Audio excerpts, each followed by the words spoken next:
So any pregnancy first ట్రైమిస్టర్‌లో folic acid supplements తీసుకోవడం అంటే టాబ్లెట్స్ బేబీ యొక్క గ్రోత్, న్యూరల్ ట్యూబ్ డిఫెక్ట్స్ అవి రాకుండా ఉండడానికి ఈ ఫోలిక్ యాసిడ్ సప్లిమెంట్స్ అనేది అందరు ప్రెగ్నెంట్ లేడీస్‌కి అసలు ప్రెగ్నెన్సీ పాజిటివ్ రాకముందు ఫస్ట్ ఒక 3 మంత్స్ బిఫోర్ ప్లానింగ్ ప్రెగ్నెన్సీ అందరూ వాడుకోవడం అనేది చాలా అవసరము.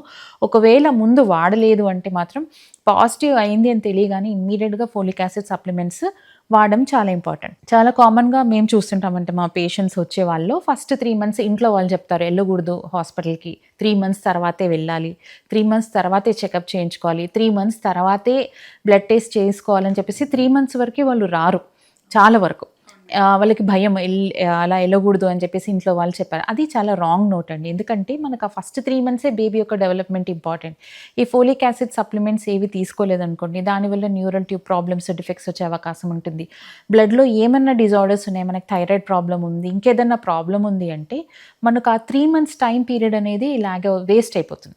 సో ఇమ్మీడియేట్‌గా పాజిటివ్ రాగానే మనం ఇవన్నీ ఎవాల్యుయేట్ చేసుకోవడం అనేది చాలా చాలా అవసరం. సో చాలామందికి ఎక్కువ మోతాదులో వామిటింగ్స్ ఉంటాయి.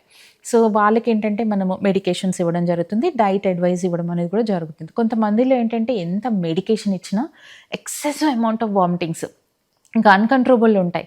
సో అలాంటి వాళ్ళకు డైట్, హైడ్రేషన్ అనేది చాలా అవసరం. ఎందుకంటే అలాంటి వాళ్ళలో కాంప్లికేషన్స్ కూడా వచ్చే అవకాశం ఉంటుంది.